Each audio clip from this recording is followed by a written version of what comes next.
Mesdames et messieurs, bonjour et bienvenue à votre émission Écho du Palais. Amis téléspectateurs de Congo 26, la chaîne de l'unité nationale, c'est un plaisir de vous retrouver une fois de plus à la présentation de cette émission. Je ne suis pas seule, je suis je reçois pour vous Maître Henri Wemboloa. Maître Henri Wemboloa, il est président d'une ONG, l'Alliance pour l'universalité des droits fondamentaux. Bonjour Maître Henri. Bonjour Madame Chantal et bonjour les téléspectateurs. Merci d'avoir accepté notre invitation et bonne année 2025. Merci beaucoup, je vous félicite beaucoup pour cette invitation et je vous souhaite aussi tous les meilleurs vœux avec tous nos téléspectateurs. Merci beaucoup, Maître Henri Wemboloa. Amis téléspectateurs de Congo 26 Télévision, il est dit dans l'opinion que les défenseurs des droits humains sont des mèches avec ces enfants qui sont auteurs des crimes qui sont commis ça et là, les enfants appelés communément les enfants Kuluna. Il est également reproché aux défenseurs des droits de l'homme de pouvoir être de ceux qui s'opposent à l'exécution de la peine de mort contre les auteurs de ces crimes du banditisme urbain. Quelle est la lecture qui est faite par les défenseurs des droits humains eux-mêmes? Voilà pourquoi nous avons tenu à recevoir sur ce plateau Maître Henri Wemboloa. Il est défenseur des droits humains. Il a une forte expérience dans ces domaines et c'est tout au long de cette émission, nous allons devoir aborder cette question en long et en large, savoir quelle est la position des défenseurs des droits humains sur cette sentence qui pèse sur les auteurs de ces crimes appelés enfants Kuluna. Mais bien avant cela, puisque nous l'avons sur ce plateau, Maître Henri Wemboloa, en tant que défenseur des droits humains, je voudrais un peu que vous puissiez nous dire quel est le rôle d'un défenseur des droits humains dans une société? Est-il important? Quelle place occupe-t-il dans la société? Merci beaucoup Madame Chantal pour cette question vraiment importante. Qui est d'abord défenseur des droits de l'homme? J'aimerais commencer par là.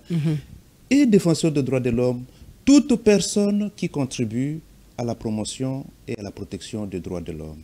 Celui qui contribue à la dignité de la personne humaine, à la liberté de toute personne, au respect, n'est-ce pas, des droits de tout un chacun dans la société. C'est celui-là qui est défenseur des droits de l'homme. Il peut être dans des associations, tout comme en dehors des associations. Il peut être aussi dans des organismes de l'État, des organismes internationaux. Voilà qui est défenseur des droits de l'homme. Et son rôle, c'est de contribuer au renforcement de l'état de droit, contribuer au respect de la dignité de tout être humain et des droits de tout un chacun. Mais est-ce qu'il demeure neutre par rapport à sa prise de position? Oui, je dis que défenseur des droits de l'homme, il est neutre dans le sens qu'il défend certains objectifs, certains principes universels. Il défend une cause qui est soutenue par des instruments internationaux, régionaux et nationaux. Donc, le défenseur des droits de l'homme doit être objectif dans ce qu'il défend comme cause pour la société. Mais par rapport à la RDC, comment voyez-vous le travail qui est fait par les défenseurs humains? Est-ce qu'ils font objectivement leur travail? Parce qu'on les reproche quand même de n'intervenir que lorsque ils sont d'une manière ou d'une autre concernés, ou ils ont un intérêt quelque part, ou bien ils justifient les financements ou leurs bailleurs en sourdine. Je dirais oui et non. Oui et non, c'est-à-dire qu'il y a plusieurs associations dans la société civile de la RDC. Et il y a des défenseurs des droits de l'homme qui sont dans telle ONG, quelqu'un peut avoir ses ambitions personnelles, ou encore peut-être quelqu'un peut être aussi dans les erreurs, mais de façon générale, on doit retenir que le défenseur des droits de l'homme, c'est celui qui travaille dans la neutralité, dans l'impartialité, dans l'objectivité. Donc, il y a aujourd'hui, nous félicitons le gouvernement pour la loi relative à la protection et à la responsabilité du défenseur des droits de l'homme. Si nous lisons bien cette loi, nous comprenons que le gouvernement de la République démocratique du Congo a donné une valeur aux défenseurs des droits de l'homme. Et c'est cette valeur que nous devons protéger. C'est cette valeur qui est aujourd'hui un acquis qui démontre la bonne foi ou la volonté du gouvernement pour que l'on ait une société où il y a des lois, ces lois sont respectées en faveur de tout le monde. Une société où nous avons des lois qui se conforment à la Constitution, qui se conforment aux instruments internationaux, voilà. Donc, les défenseurs des droits de l'homme, qu'on ne se fasse pas l'idée qu'ils sont là pour défendre les bailleurs ou défendre telle cause ou s'attaquer à tel ou à tel autre. Il n'y a pas d'action sans intérêt, disent les juristes. Non, non, non, non, non, non. Donc, puisque nous avons vu quand même certaines structures, dès lors qu'elles ont un intérêt quelconque, elles montent au créneau. Mais lorsqu'il n'y a pas vraiment un intérêt, même lorsqu'il y aurait des violations graves des droits de l'homme, elles ne se prononcent pas. Ça peut arriver qu'une association ne se prononce pas sur une situation quelconque lorsqu'elle n'a pas d'abord d'informations sûres, lorsque cette association ne travaille pas dans la thématique, parce que c'est aussi ça une autre réalité. Les ONG travaillent sur des questions bien spécifiques, parce qu'il y a plusieurs droits de l'homme. Et donc, les ONG peuvent travailler sur le droit économique, social et culturel, ils peuvent travailler sur le droit civil et politique, ils peuvent travailler sur le droit des femmes, sur le droit des personnes avec handicap. Donc les ONG ont plusieurs domaines, plusieurs secteurs de travail. Et ils peuvent s'intéresser aussi aux questions politiques, ils peuvent s'intéresser aussi aux défenseurs des droits de l'homme. Ça dépend. Donc vous trouverez certainement aussi qu'il y a des ONG qui s'intéressent beaucoup à la situation par exemple, des opposants politiques. Donc c'est leur façon de faire. Nous, par exemple, à UDEF, nous voulons protéger les défenseurs des droits de l'homme et non pas protéger les politiciens qui ont aussi d'autres structures qui les protègent. Donc c'est une option d'une ONG à l'autre. Merci beaucoup pour ces précisions, Maître Henri Ouembo-Loua. Alors, nous aimerions savoir quelle est la lecture que fait l'AUDEF par rapport au respect, à la promotion, à la protection des droits humains, je veux dire, depuis soit l'an passé, depuis 2024, ou bien depuis le changement des régimes. Quelle lecture faites-vous? Parce que nous avons vu quand même certaines ONG internationales monter au créneau pour décrier les violations des droits de l'homme au pays sous le président Félix Tshisekedi. Au niveau de l'AUDEF, pour l'AUDEF, nous faisons un travail à tous les niveaux. C'est-à-dire que nous intervenons pour des plaidoyers. Les plaidoyers, ce sont de contacts avec les autorités pour le suivi de certaines situations, pour certaines réformes nécessaires dans la société. Et nous devons dire qu'avec l'avènement de son Excellence le Président Félix Antoine Tshisekedi Tshilombo, il y a eu beaucoup d'avancées en matière de droits de l'homme. Même si on ne veut pas dire qu'il y a quelque chose de bon qui est fait, mais il faut arriver à reconnaître. Et nous pouvons le dire, parce que nous avons par exemple, sur le plan normatif, des lois qui sont importantes pour la promotion et la protection des droits de l'homme. Je vais citer en passant et plus rapidement la loi dont je viens de faire allusion ici pour la protection des défenseurs des droits de l'homme. C'est une loi très importante pour le pays.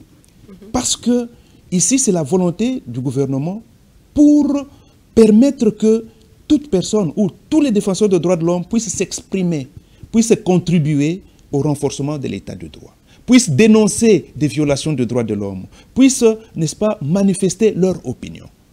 Ça, c'est une chose, cette loi. Nous avons la loi sur le régime pénitentiaire qui a été adoptée. C'est une très bonne loi qui permet aujourd'hui que le contrôle des lieux de détention soit organisé, soit mieux suivi.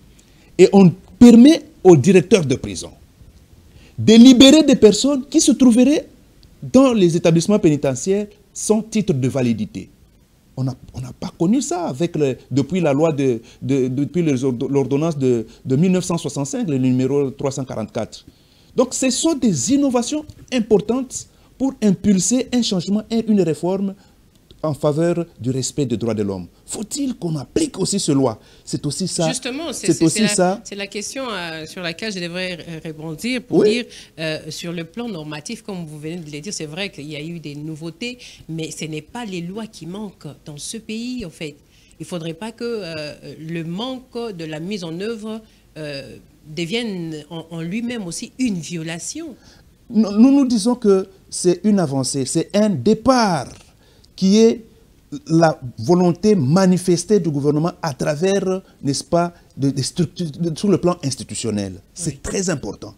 Et il faut... parce qu'il y a aussi une part des individus. Justement. Il y a aussi une part des individus. Et donc, il appartient à tout agent de l'État, toute autorité politique, administrative, de comprendre que les lois qui existent, il faut les appliquer. Et voilà pourquoi il y a la nécessité des sanctions disciplinaires sur les autorités qui ne respectent pas les lois. Parce que la volonté au sommet de l'État, c'est un changement. Mais dans la pratique, vous trouvez, il y a des agents qui sont résistants par rapport à des situations.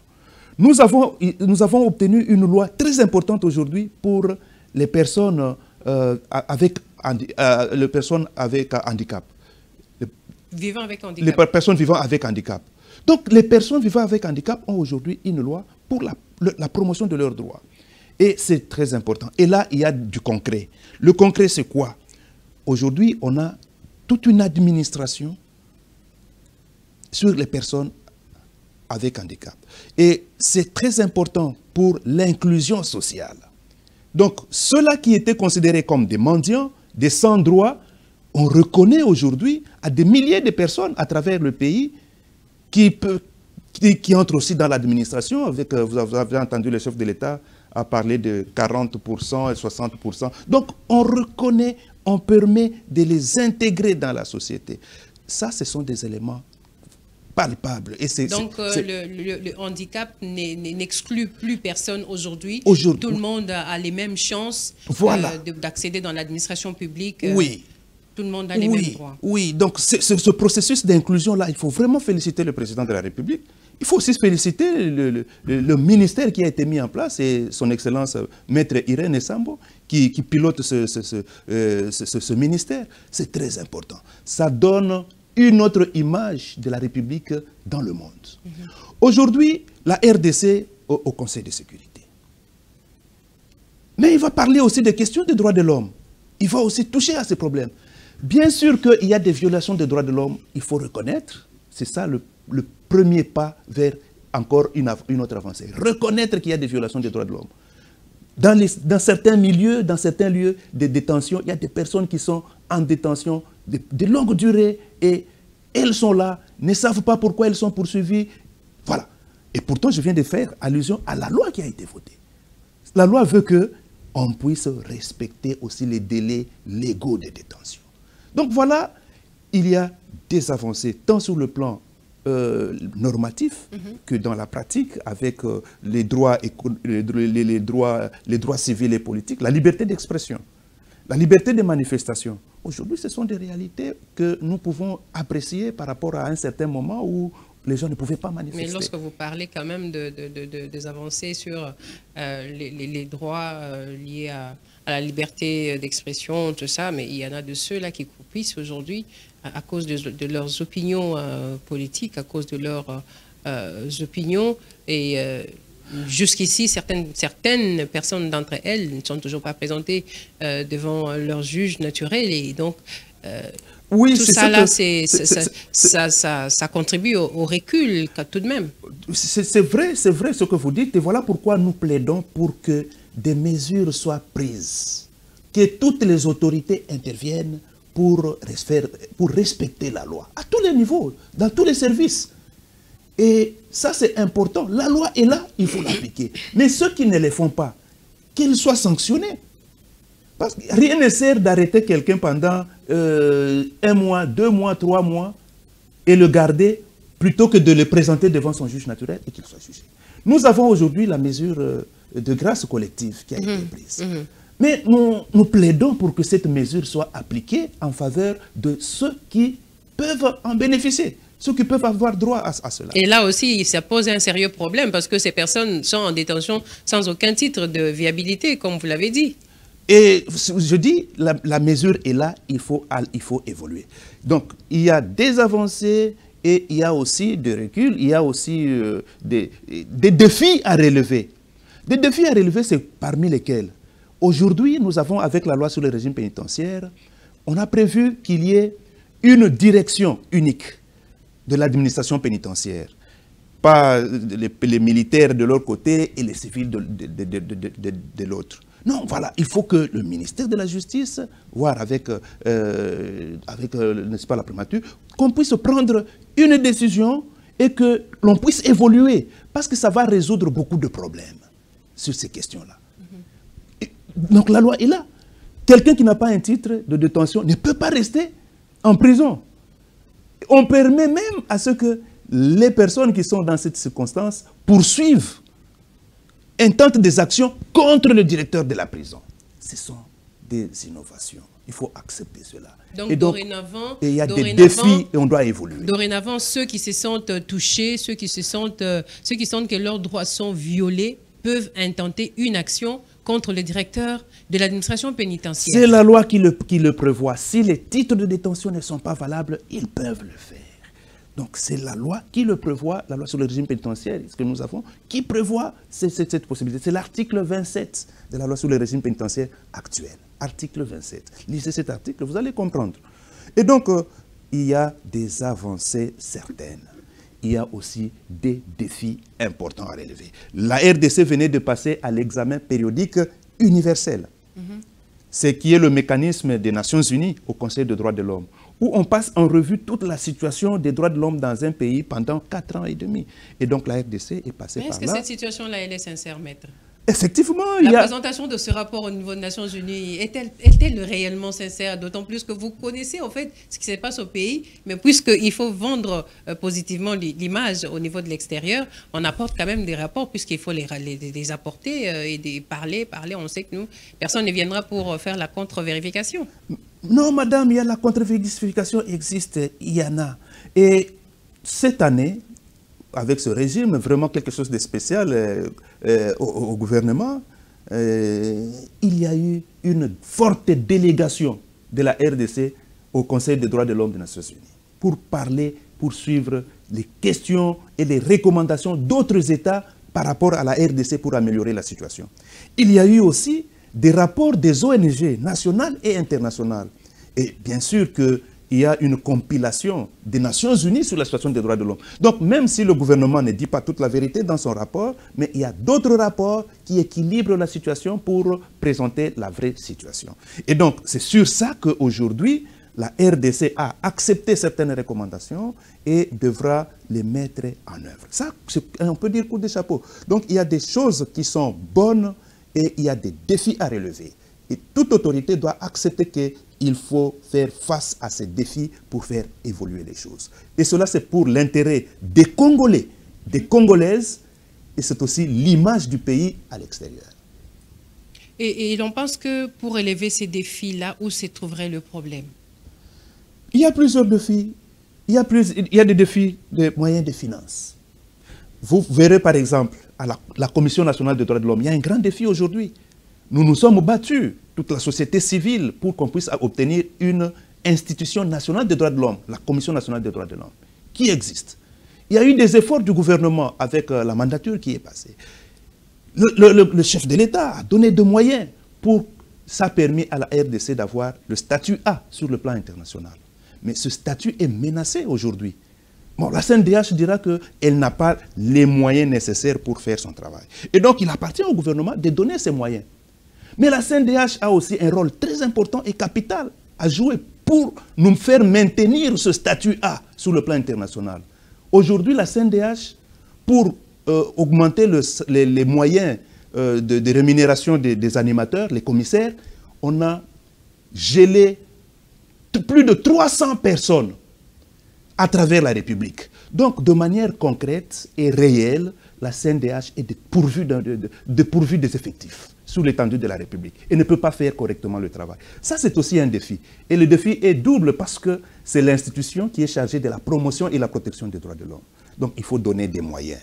Il faut lever la mesure de gel, reprendre tous ces agents-là à travers le pays pour faire un travail qui honore la République démocratique du Congo. Sinon, c'est un problème qui n'engage pas le gouvernement, mais les personnes qui animent l'institution. Donc c'est pour dire que les défis, c'est aussi la création des mécanismes qui sont voulus, qui sont recommandés par les Nations Unies. Vous considérerez par exemple que dans les recommandations, il y a eu plus de 37 pays qui ont demandé à la RDC de créer un mécanisme national de prévention de la torture, MNP. Donc c'est une structure appelée à faire la visite de tous les lieux de détention, prisons, amigos, dans les services de sécurité, ils voient qui sont là, ils sont dans quelles conditions, est-ce que les titres sont respectés. Donc ils se limitent là et ils donnent des conseils, ils font des rapports. Mais un mécanisme indépendant. Donc c'est un des défis. Il faudrait que l'on crée ce mécanisme. Et ça va résoudre beaucoup de problèmes. Voilà pourquoi nous disons, des défis sont là, et dès l'instant qu'il y a la volonté, il faut aller jusqu'au bout. Avec ces recommandations des Nations Unies, le Conseil des droits de l'homme à l'EPI, je crois que si la RDC fournit des efforts, elle va encore améliorer davantage la situation des droits de l'homme. Des plaintes, il y en a, mais il faut toujours faire des efforts pour satisfaire les droits des citoyens. Mais vous conviendrez avec moi que même ces recommandations des Nations Unies sur la création de ce bureau-là qui doit recueillir... faire des visites des lieux de détention. Faire des visites des lieux de détention, je crois que ça va encore demander des moyens. Est-ce qu'on ne va pas retourner à la case de départ? Est-ce qu'il suffit de créer des structures, d'aller de structure en structure pour qu'après, qu'il se pose un problème de financement après? Bon, nous n'en sommes pas encore là pour le moment. Nous pensons qu'il y a des moyens et nous pensons que dès l'instant qu'il y a la volonté, qui veut, peut, dit-on. Et le gouvernement peut faire beaucoup de choses.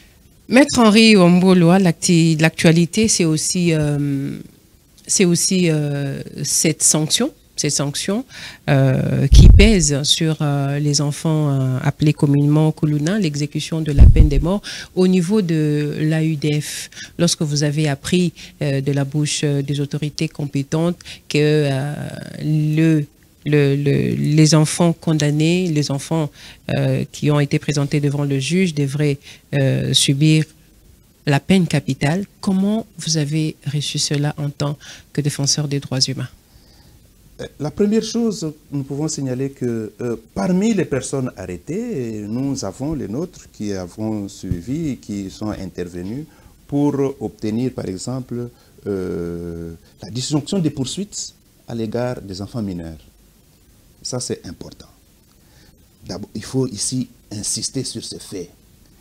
Toute personne âgée de moins de 18 ans ne peut pas être déférée devant les juridictions.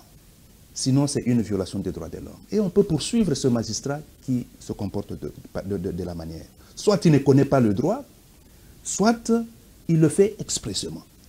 Nous avons la loi, donc le code judiciaire militaire, qui précise la compétence des juridictions militaires par rapport aux personnes majeures. Moins de 18 ans, de 17 ans là, ils ne peuvent pas être présentés. Nous avons donc la loi portant protection de l'enfant, qui veut que lorsque les enfants sont présumés avoir commis des actes, n'est-ce pas, des manquements que l'on peut qualifier d'infraction, il faut tenir compte de leur intérêt supérieur et donc les amener devant le juge pour enfants. Donc, coup de chapeau pour ces juridictions parce que ces enfants-là, on les a mis de côté. Mais revenons à la question Kuluna. Des adultes qui, aujourd'hui, dans la société, ils sèment n'est-ce pas, la terreur pagaille. et désolation. Désolation. Nous devons d'abord être compatissants. Il faut qu'on le dise. Nous compatissons au malheur de toute cette société, de toutes ces victimes de ces actes. Ça ne peut faire plaisir à personne. Quand nous parlons de la dignité de la personne humaine, c'est la dignité de tel papa, de telle maman, de la victime. De toutes les personnes. C'est là qu'il y a cette dignité. Si nous pouvons maintenant revenir sur la question même du Koulouna, cet auteur du crime. Nous avons une société organisée. Et il appartient à la société d'encadrer le phénomène. Il y a des mesures préventives qui sont prises pour éviter la criminalité. Mais il y a aussi la répression qui est aussi un phénomène normal. Mais la répression aujourd'hui à travers le monde et au regard des instruments internationaux que nous avons, il y a un problème par rapport à la question de la peine de mort.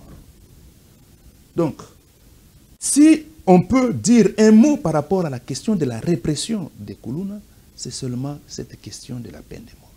Personne ne peut empêcher que l'État ou le gouvernement puisse arrêter les Koulouna.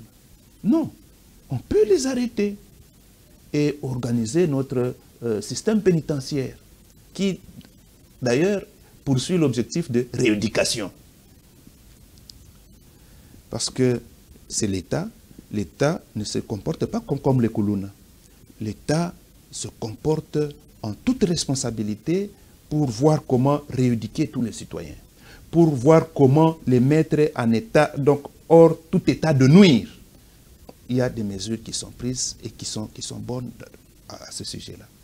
Donc aujourd'hui, avec la peine de mort, nous avons des problèmes, non pas avec notre propre société, mais aussi avec la communauté internationale.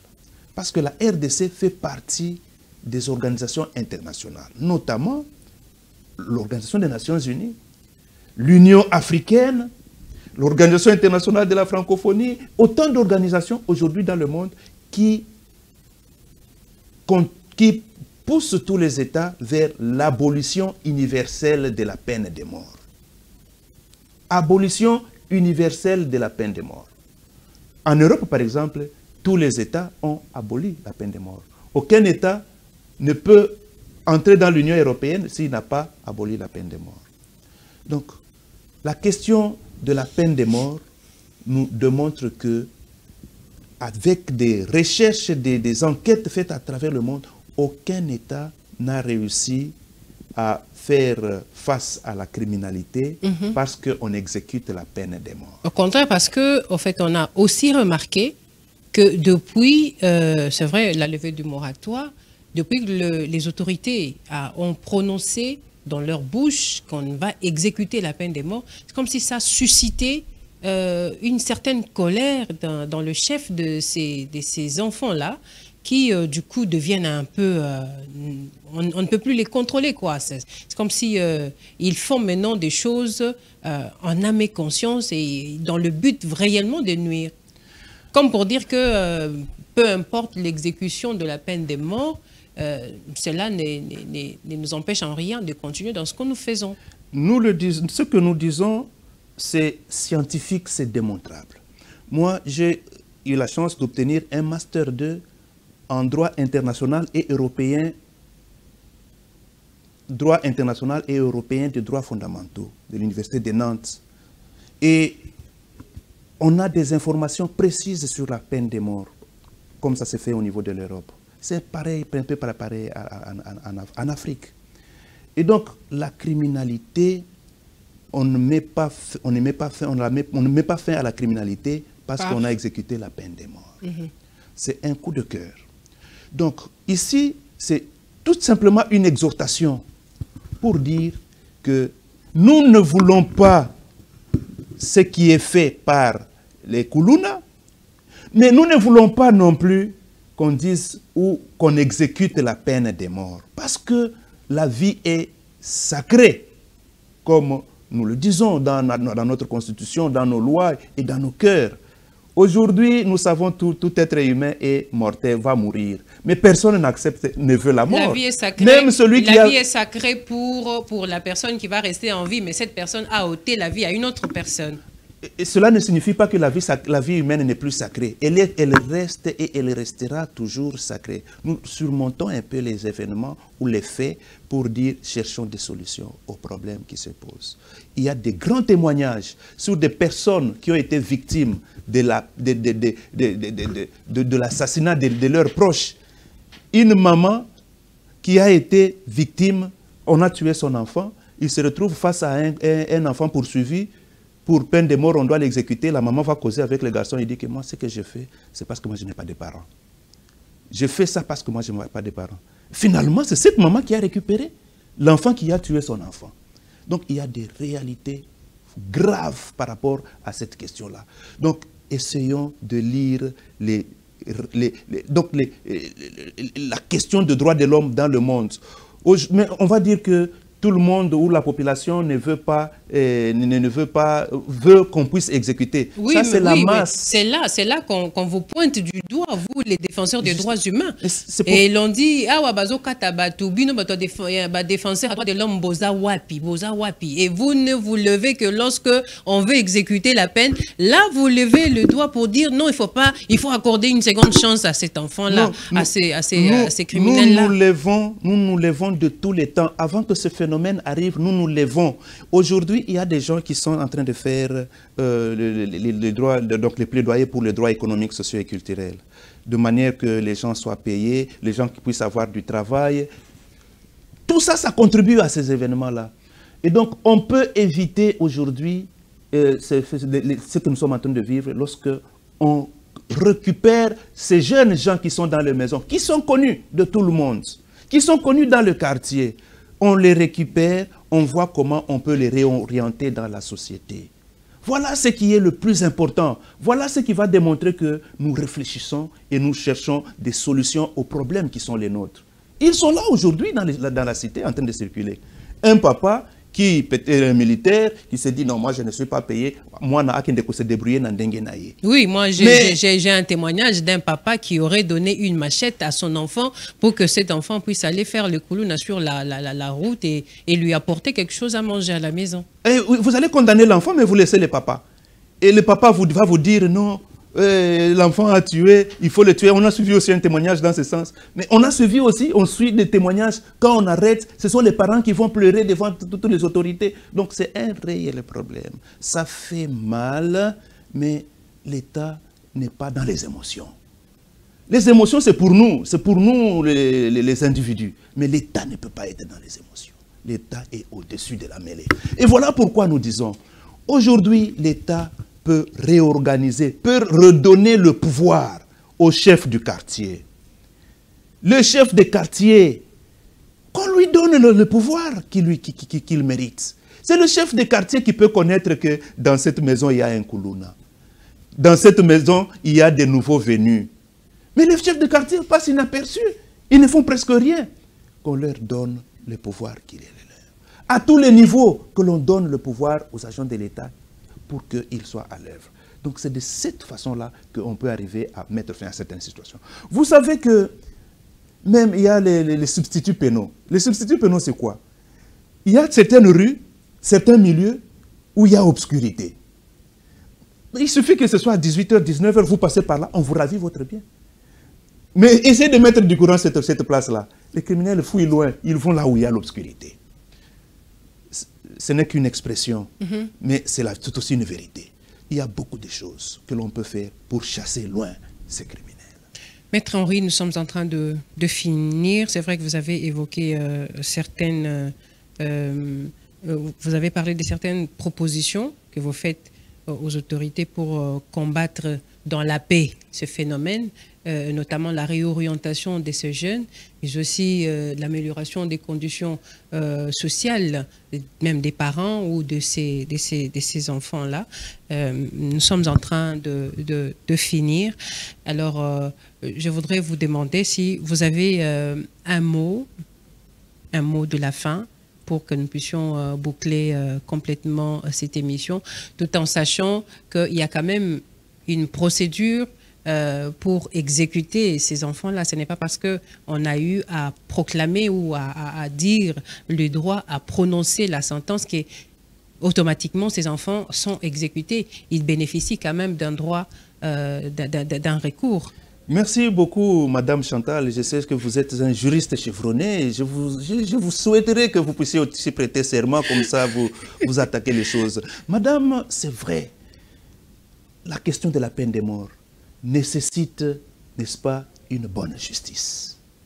Et on ne peut pas exécuter sans une décision judiciaire irrévocable. Ce sont des réalités. Et il y a un droit de recours légal, obligatoire, et même aussi une obligation pour le parquet, pour le magistrat du parquet qui a déféré en justice, de présenter une mesure de grâce au chef de l'État. C'est obligatoire. Et donc, on ne peut pas passer outre toutes ces mesures-là. Nous allons ajouter, la RDC a ratifié les conventions de Vienne sur le droit, donc les conventions de Vienne sur le droit de guerre, sur la situation des civils pendant la guerre. Et dans toutes ces conventions, il y a l'article 3. Et dans cet article 3, on protège aussi la vie de manière plus efficace, plus importante. Même pendant le temps, même là où il y a la guerre, quelqu'un qui est blessé, quelqu'un qui est récupéré, on prend toutes les mesures. Même des obligations contre les pouvoirs qui occupent certains lieux. Aujourd'hui, vous avez les M23 qui occupent certains terrains, qui peuvent tuer facilement les gens, mais ils sont passibles de poursuites devant la Cour pénale internationale. Ce sont des crimes contre l'humanité, des crimes de guerre. Donc, nous avons déjà ratifié plusieurs conventions en RDC. Nous sommes appelés aujourd'hui ou demain à diriger des grandes assemblées pour l'abolition, pour le moratoire sur l'abolition universelle de la peine de mort au niveau du Conseil de sécurité. Je crois que notre pays a toutes les bonnes raisons d'avancer. Et voilà pourquoi nous saluons encore, nous félicitons le président de la République, parce qu'on sent qu'il a une bonne volonté et il veut amener les choses de l'avant. Parce que pour qu'on exécute une peine de mort, il faut que lui signe une décision pour autoriser cette peine de mort. Va-t-il signer, oui ou non? Nous pensons qu'il ne va pas le faire. Et il va chercher toutes les mesures nécessaires pour que la paix soit sauvegardée par tous les moyens possibles. Et que le pays aille vers la guerre contre ceux qui nous font la guerre à l'Est. C'est là notre vrai problème. C'est pourquoi nous sensibilisons ici tous ces jeunes gens-là, qu'on voit comment on peut les utiliser. Ils peuvent pour sauver la patrie. Merci beaucoup. Tous ces jeunes peuvent aider, en tout cas à prêter main forte en termes de ressources humaines, aux côtés de ceux qui combattent à l'est de notre pays. Je crois qu'ils sont assez forts, assez forts pour donner de leur mieux pour défendre notre patrie. Mesdames et messieurs, merci. Je crois que Maître Henri Wemboloa de l'AUDEF a eu à donner ses propositions, quitte aux uns et aux autres, de pouvoir soutirer ce qu'ils peuvent mettre en pratique pour que tous ensemble, nous puissions vivre dans la paix, dans notre pays, dans notre capitale, dans nos communes, dans nos quartiers. Merci de nous avoir accordé de votre attention. Je dis merci à Valdi, je dis merci à Ghislain, merci au DIPRO, merci également au DG Oscar Bissimois. Mes voeux les meilleurs à vous, monsieur le DG. Merci de nous avoir accordé de votre attention à tous les amis téléspectateurs de Congo 26 Télévision, la chaîne de l'unité nationale. Je vous retrouve prochain avec le même plaisir. Au revoir.